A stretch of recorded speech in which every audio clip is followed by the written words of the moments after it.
Hello दोस्तों, welcome to my channel GK Educart channel में आप सबका एक बार फिर से हार्दिक स्वागत है।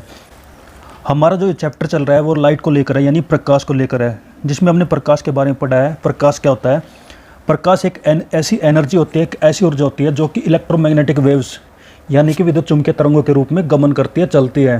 प्रकाश क्या होता है कि ये दोहरी प्रकृति का होता है, इसका डुअल नेचर पाया जाता है, जिसमें हमने पढ़ा था एक होता है कण प्रकृति और दूसरी होती है तरंग प्रकृति।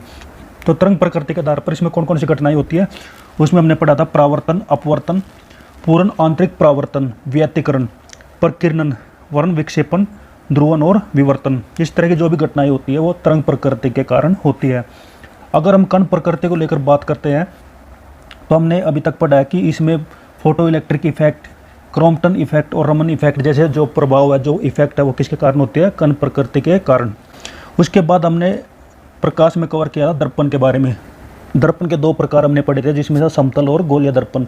समतल दर्पण की सभी विशेषताएं हमने कवर की थी। उसके बाद गोलीय दर्पण में फिर से बता देता हूँ, गोलीय दर्पण दो प्रकार के होते हैं, उत्तल और अवतल दर्पण। उसके बाद हमने अवतल दर्पण के बारे में पढ़ा था कि अवतल दर्पण में 6 प्रकार के प्रतिबिंब बनते हैं, जिसमें 5 प्रतिबिंब जो बनते हैं वास्तविक बनते हैं, उल्टे बनते हैं, उनका साइज छोटा, बड़ा और बराबर, ये तीनों टाइप से हो सकता है। सिर्फ एक ही बीम ऐसा बनता है अवतल दर्पण में जो कि आभासी होता है, सीधा होता है और बड़ा होता है। और लास्ट वीडियो में हमने कवर किया था लेंस के बारे में। लेंस क्या होता है? लेंस भी 2 टाइप के होते हैं, उत्तल लेंस और अवतल लेंस। उत्तल लेंस जिसको कॉन्वेक्स लेंस बोला जाता है और अवतल लेंस जिसको हम क्या बोलते हैं? Concave lens. उत्तल लेंस की जो कंडीशन है वो सेम होती है जो कि हम अवतल दर्पण में पढ़ के आए हैं।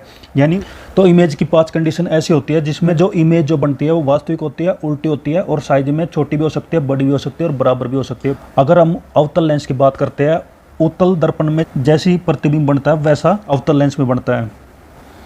उसके बाद हमने ऑप्टिकल फाइबर यानी कि प्रकाशिक तंतु के बारे में कवर किया था, जिसका आज के टाइम पे बहुत ज़्यादा उपयोग किया जाता है। और किस लिए उपयोग किया जाता है इसका? इंटरनेट के लिए, इन्फॉर्मेशन के लिए। इन्फॉर्मेशन कैसे कि वॉइस और डाटा को एक स्थान से दूसरे स्थान तक ईजी भेजने के लिए। उसके बाद हमने रंगों के बारे में पढ़ा था। रंग 3 टाइप के होते हैं, जिसमें आ जाता है प्राथमिक रंग, द्वितीयक रंग और एक होता है पूरक रंग। प्राथमिक रंग में हमने क्या पढ़ा था? ग्रीन, ब्लू और रेड, यानी कि हरा, नीला और लाल। और द्वितीयक रंगों में हमने पढ़ा था सियान, येलो और मैजेंटा। उसके बाद हमने इंद्रधनुष के बारे में पढ़ा था। इंद्रधनुष भी 2 प्रकार से होते हैं, प्राथमिक और द्वितीयक। प्राथमिक हमने पढ़ा था कि इसमें 2 बार अपवर्तन और 1 बार क्या होता है? परावर्तन होता है। वैसे ही द्वितीयक इंद्रधनुष में क्या होता है? 2 बार अपवर्तन और 2 बार परावर्तन होता है। प्राथमिक इंद्रधनुष जो होता है वो ज़्यादा चमकता है और द्वितीयक जो इंद्रधनुष होता है वो कम चमकता है। तो ये सभी टॉपिक हमने प्रकाश के चैप्टर में अभी तक कवर कर लिया है। आज का हमारा जो वीडियो रहेगा वो खासकर रहेगा मानव नेत्र को लेके, यानी ह्यूमन आई को लेके, जिसमें हम ह्यूमन आई के बारे में सब कुछ पढ़ेंगे और आप उसके बारे में सारी इन्फॉर्मेशन आपको मैं इजी स्टेप्स में बताऊंगा। उसके साथ मानव नेत्र में कौन कौन से रोग होते हैं और वो रोग कैसे हटाए जा सकते हैं वो भी हम आज के वीडियो में कवर करेंगे। तो ज़्यादा देर न करते हुए शुरू करते हैं आज का टॉपिक।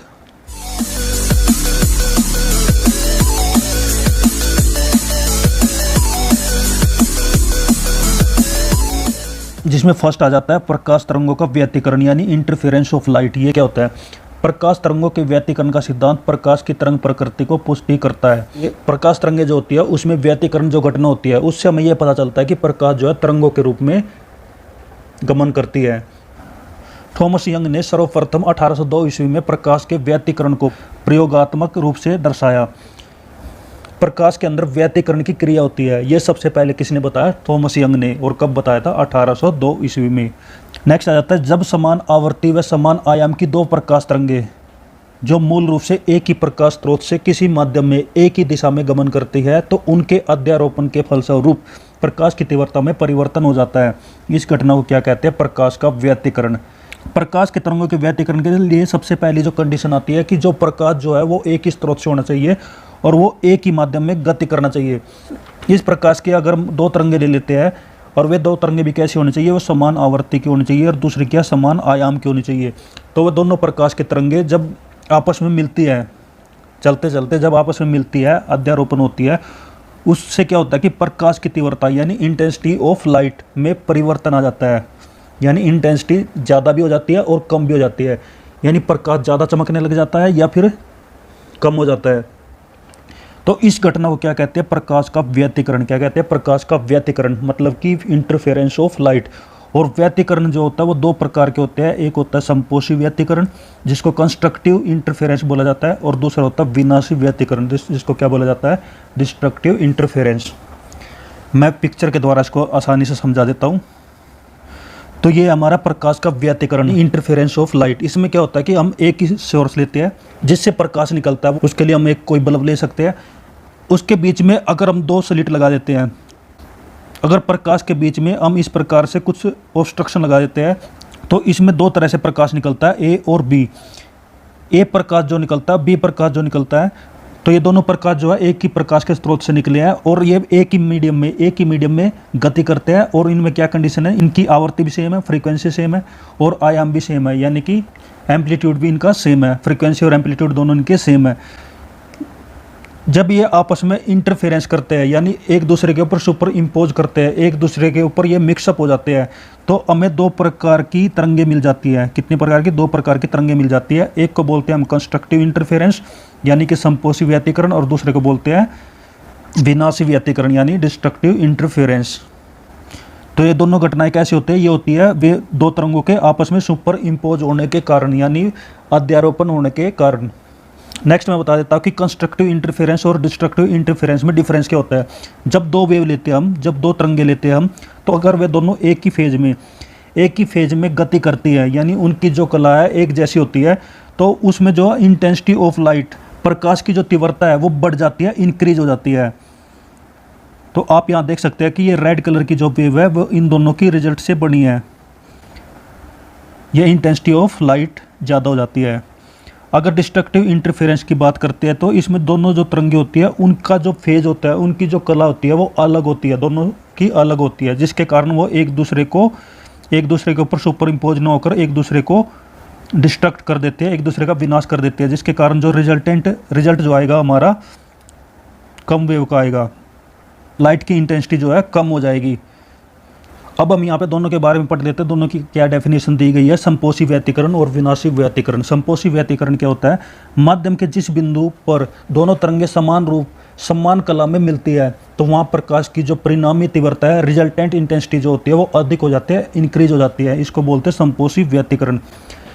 विनाशी व्यतिकरण क्या होता है? माध्यम के जिस बिंदु पर दोनों तरंगे विपरीत कला में मिलते हैं यानी अपोजिट फेज में मिलती है, तो प्रकाश की जो तीव्रता होती है वो न्यूनतम हो जाती है या फिर शून्य हो जाती है। इस प्रकार के व्यतिकरण को क्या कहते हैं? विनाशी व्यतिकरण।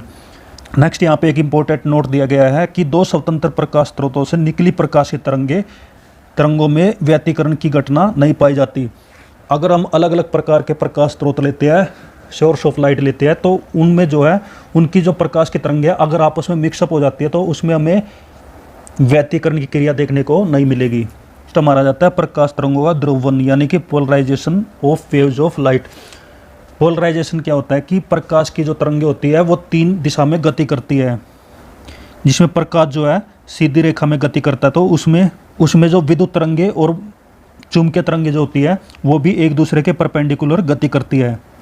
कई बार हम क्या देखते हैं कि प्रकाश में हमें चकाचौंध दिखाई देती है। चकाचौंध मतलब कि हमें ज़्यादा रोशनी दिखाई देती है जिसको हम नग्न आंखों से नहीं देख पाते। उसमें क्या होता है कि विद्युत तरंगे जो होती है वह चारों दिशाओं में गति करती है, जिसके कारण जो है रोशनी में चकाचौंध पैदा हो जाती है। उसको बोलते हैं हम अध्रुवित प्रकाश यानी अनपोलराइज्ड लाइट। उस अनपोलराइज्ड लाइट को पोलराइज्ड लाइट में कन्वर्ट करने के लिए यानी अध्रुवित प्रकाश को ध्रुवित प्रकाश में कन्वर्ट करने के लिए हम एक पोलराइज्ड फिल्म यानी एक ध्रुवित प्लेट का यूज करते हैं, जिससे क्या है कि वो अनपोलराइज्ड लाइट को पोलराइज्ड लाइट में कन्वर्ट कर देता है। वो मैं फिगर के द्वारा एक बार समझा देता हूँ। जैसे आप यहाँ पर देख रहे होंगे कि यहाँ लेफ्ट साइड में क्या दिया गया है? अनपोलराइज्ड लाइट, और राइट साइड में दिया हुआ है पोलराइज्ड लाइट, और बीच में हमने एक फिल्टर यूज किया गया है यानी एक प्लेट यूज की है जो कि पोलराइज्ड फिल्म की बनी होती है। जब ये अध्रुवित प्रकाश जो है इस प्लेट से गुजारा जाता है तो वो किस में कन्वर्ट हो जाता है? ध्रुवित प्रकाश में। तो अब हम देख लेते हैं। ध्रुवण जो है प्रकाश संबंधी ऐसी घटना है जो अनुदैर्ध्य तरंग यानी कि लॉन्गिट्यूडनल वेव्स और अनुप्रस्थ तरंग यानी कि ट्रांसवर्स वेव में अंतर स्पष्ट करती है। इन दोनों के बीच में हमें अंतर बताती है। अनुदैर्ध्य तरंग में ध्रुवण की घटना नहीं होती। अनुदैर्ध्य तरंग यानी कि जो लॉन्गिट्यूडनल वेव्स होती है उसमें पोलराइजेशन नहीं होता, जबकि अनुप्रस्थ तरंग में ध्रुवण की घटना होती है। यदि प्रकाश तरंग के जो कंपन होते हैं प्रकाश संचरण की दिशा के लंबवत तल में एक ही दिशा में हो और प्रत्येक दिशा में सममित ना हो तो इस प्रकाश को समतल ध्रुवित प्रकाश कहते हैं। यहाँ पे प्रकाश तरंग की जगह आएगा विद्युत तरंगे। प्रकाश की जो विद्युत तरंगे है वह प्रकाश संचरण की दिशा के लंबवत तल में हो, यानी उसके परपेंडिकुलर एक ही दिशा में, किसमें, एक ही दिशा में गति करती है, यानी कि प्रत्येक दिशा में सममित ना हो, यानी कि हर दिशा में गति नहीं करती, एक ही दिशा में गति करती है। प्रकाश की विद्युत तरंगे प्रकाश की दिशा के परपेंडिकुलर एक ही दिशा में गति करती है, तो इस प्रकार के प्रकाश को क्या बोला जाता है, ध्रुवित प्रकाश यानी पोलराइज्ड लाइट। और ये जो घटना है इसको बोला जाता है ध्रुवन यानी पोलराइजेशन। नेक्स्ट है जब साधारण प्रकाश में विद्युत वेक्टर के कंपन यानी विद्युत तरंगे जो होती है प्रकाश संचरण की दिशा के लंबवत तल में प्रत्येक दिशा में, हर एक दिशा में समान रूप से या सममित रूप से होती है, यानी प्रकाश की जो विद्युत तरंगे जो होती है वो प्रकाश की गति करने की दिशा के लंबवत तल में और चारों दिशाओं में गति करती है, तो इस प्रकार के प्रकाश को क्या बोला जाता है, अध्रुवित प्रकाश यानी कि अनपोलराइज्ड लाइट। और यहाँ पर कुछ प्रकाश के स्रोत बताए गए हैं, जैसे कि विद्युत बल्ब, मोमबत्ती, ट्यूबलाइट आदि से जो उत्सर्जित प्रकाश होता है, इनसे जो प्रकाश होता है, इनसे जो लाइट आती है उसको क्या बोला जाता है, अध्रुवित प्रकाश एंड पोलराइज्ड लाइट। जैसे हम रोड से जाते हैं और सामने से कोई गाड़ी आ जाती है और उसकी रोशनी इतनी तेज़ होती है कि उसको हम जो अपनी आंखों से नहीं देख पाते, तो इस प्रकार का जो प्रकाश होता है वो अनपोलराइज्ड होता है। और तो इनसे बचने के लिए हम पोलराइज्ड के चश्मे लगाते हैं ताकि उसकी चकाचौंध हमारी आंखों पर सीधी ना पड़े। इस प्रकार से आप देख सकते हैं कि ध्रुवित प्रकाश के जो है चश्मे भी होते हैं। ध्रुवित प्रकाश के जो गाड़ी के सामने जो विंड शील्ड होते हैं यानी शीशे होते हैं वो भी आजकल ध्रुवित फिल्म के बने होते हैं। नेक्स्ट है कि प्रकाश तरंगों का प्रकाशीय प्रभाव केवल विद्युत वेक्टरों के कारण होता है। प्रकाश तरंगों में जो प्रकाशीय प्रभाव जो होता है, जो प्रकाश जो पड़ता है, जो चकाचौंध जो आती है वो किस कारण होती है, विद्युत वेक्टर के कारण, यानी कि विद्युत तरंगों के कारण, प्रकाश की विद्युत तरंगों के कारण। नेक्स्ट हमारा जाता है मानव नेत्र यानी कि ह्यूमन आई। मानव नेत्र में आगे बढ़ने से पहले मैं इसको फिगर के द्वारा पूरा समझा देता हूँ, आपको हर चीज़ अच्छे से समझा देता हूँ ताकि जब हम इस टॉपिक को कवर करें तो वो आपको आसानी से समझ में आ सके। तो ये ह्यूमन आई दिया हुआ है यानी मानव नेत्र दिया हुआ है, जिसके पार्ट्स हम पढ़ लेते हैं। इसके जो बाहरी पार्ट जो होते हैं, इसके जो एक्सटर्नल पार्ट जो होते हैं वो क्या होते हैं, जैसे ये ब्लैक पार्ट जो दिया हुआ है इसको बोलते हैं हम पुपिल। पुपिल को हिंदी में बोला जाता है पुतली। उसके बाद जो सेकंड सर्कल जो आ जाता है इसको हम बोलते हैं, इसको बोला जाता है आइरिस। आइरिस मतलब कि परितारिका, उसको हिंदी में क्या बोला जाता है, परितारिका। उसके बाद जो सफ़ेद हिस्सा जो आपको दिखाई दे रहा है उसको बोला जाता है स्कैलरा। क्या बोला जाता है, स्कैलरा। स्कैलरा को हम हिंदी में बोलते हैं श्वेत पतल। और एक पतली झिल्ली होती है जो इस हिस्से के ठीक ऊपर होती है, उसको हम क्या बोलते हैं, कॉर्निया। क्या बोलते हैं, कॉर्निया, जिसको हिंदी में बोला जाता है स्वच्छ मंडल। जब प्रकाश हमारी आंखों पर पड़ता है तो इस ब्लैक पार्ट से होते हुए हमारी आंखों के अंदर तक जाता है। अब हम इंटरनल पार्ट्स देख लेते हैं। तो ये हमारा दिए हुए आइरिस, ये दोनों क्या थे, आइरिस, और इनके बीच में क्या था, पुपिल। और इनके ठीक पीछे होता है लेंस, जो क्या होता है, लेंस। और ये लेंस कौन सा होता है, ये होता है कॉन्वेक्स लेंस। कौन सा लेंस होता है, कॉन्वेक्स लेंस, जो कि मोस्ट इंपॉर्टेंट है। लेंस के ठीक पीछे जो है एक द्रव रहता है जिसको बोलते हैं विट्रस ह्यूमर यानी कि कचाप द्रव। ठीक आइरिस के आगे और कॉर्निया के जस्ट पीछे भी एक द्रव भरा रहता है जिसको हम बोलते हैं एक्वा ह्यूमर यानी कि नेत्रोद, जिसको बोला जाता है। क्या बोला जाता है, नेत्रोद। और जहाँ पर किसी भी वस्तु का जो प्रतिबिंब बनता है, किसी भी व्यक्ति की जो इमेज जो बनती है वो किसके ऊपर बनती है, रेटिना के ऊपर। रेटिना के ऊपर, जिसको बोला जाता है दृष्टिपटल।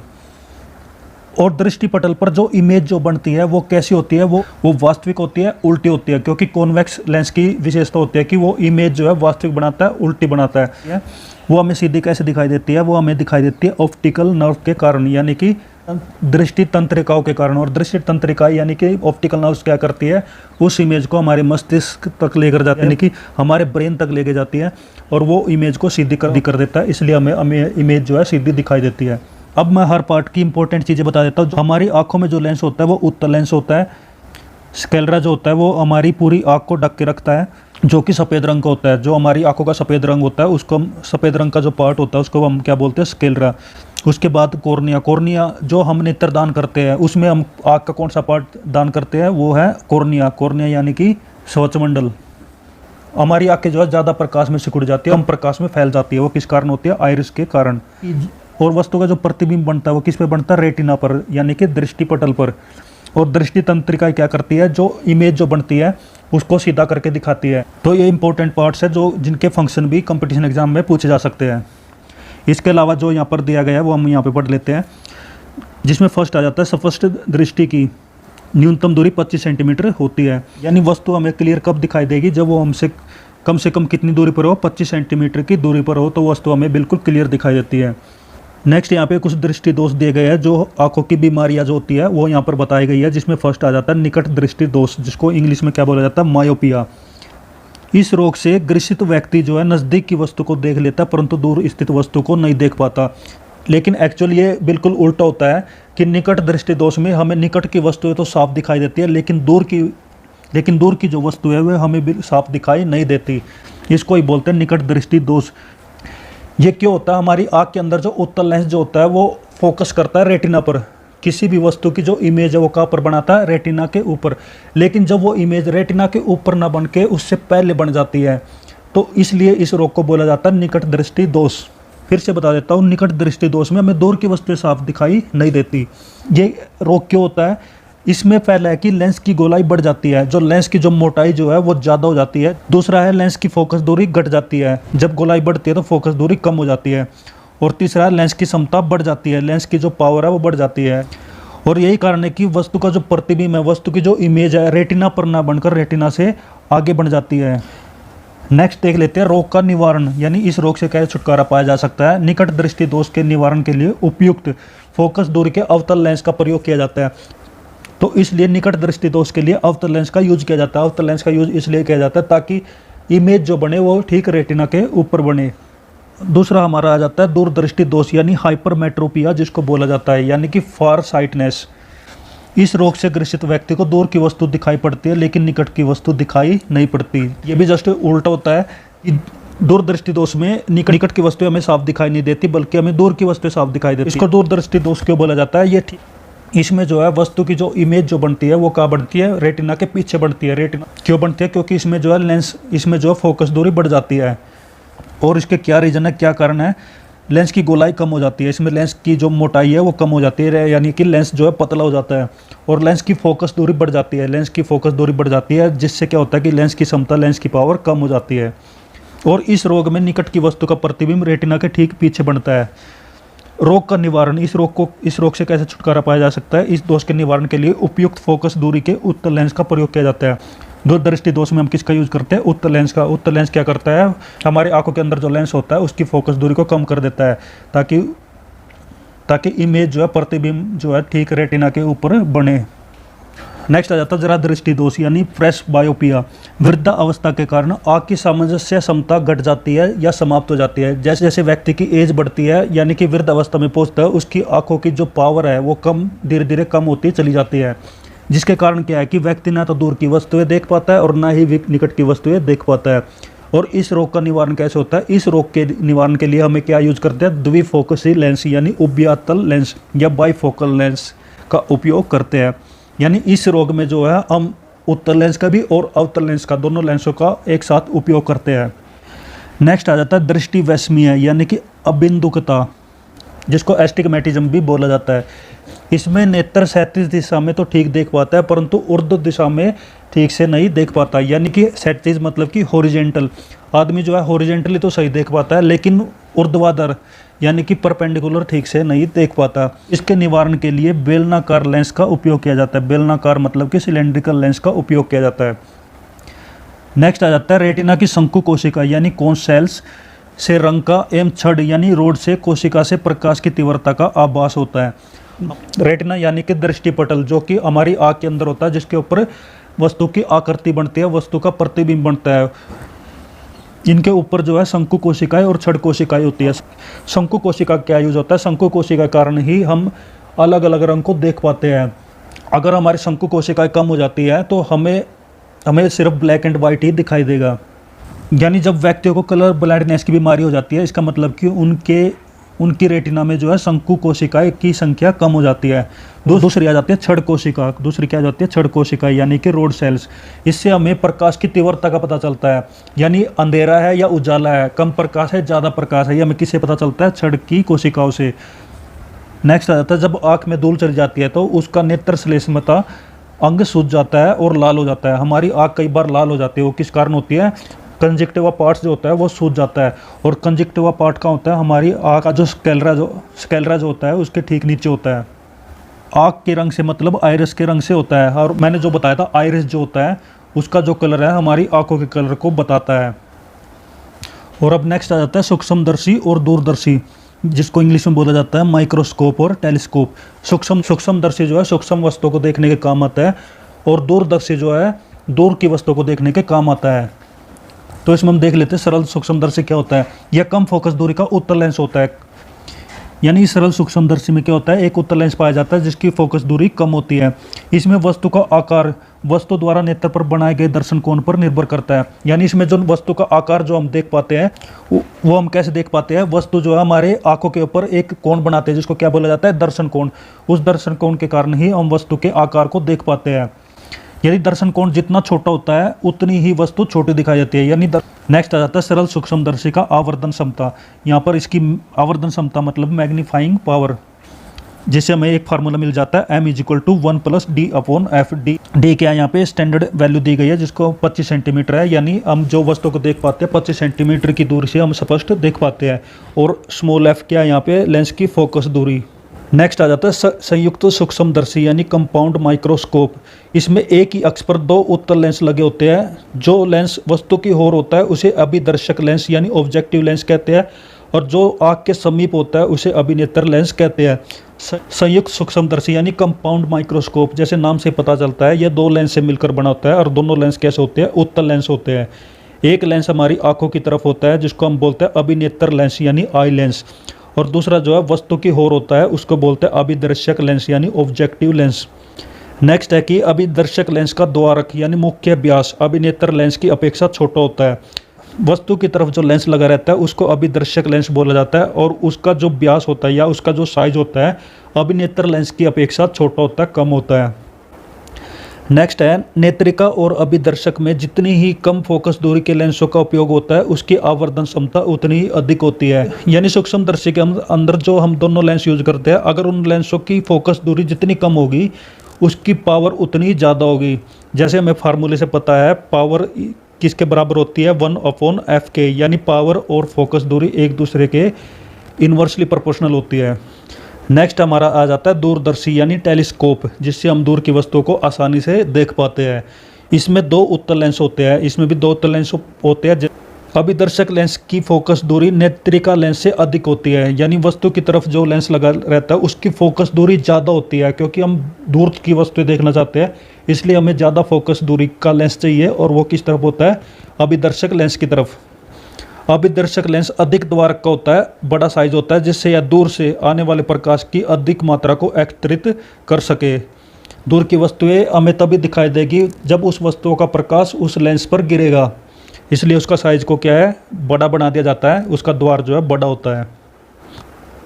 तो दोस्तों ये आज का हमारा टॉपिक था जो हम यहीं पर ही ख़त्म करते हैं, जिसमें हमने आज पढ़ा है इंटरफेरेंस ऑफ लाइट यानी प्रकाश तरंगों का व्यतिकरण। उसके बाद हमने पढ़ा पोलराइजेशन ऑफ लाइट यानी प्रकाश तरंगों का ध्रुवन।